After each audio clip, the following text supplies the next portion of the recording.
Future connect broadband ഇകാഫ് create ചെയ്യുന്ന വിധം user മാനേജ്മെൻറ്റിൽ ക്രിയേഷനിൽ personal ഇൻഫർമേഷനിൽ customer name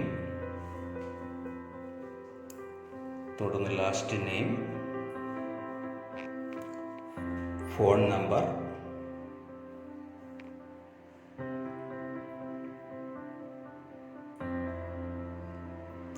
email ID,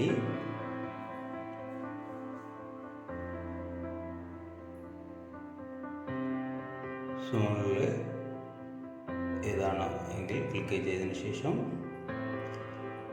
കെട്ടിട number, നമ്മൾ ആധാർ കാർഡിലല്ലാത്ത അഡ്രസ്സാണ് ഇൻസുലേഷൻ എങ്കിൽ ഇൻസുലേഷൻ അഡ്രസ്സും നൽകേണ്ടതാണ്.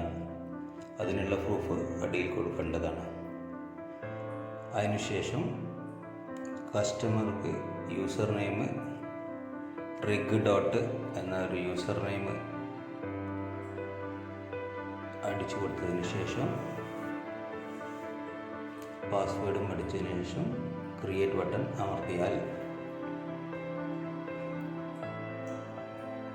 യൂസർ മാനേജ്മെൻറ്റിൽ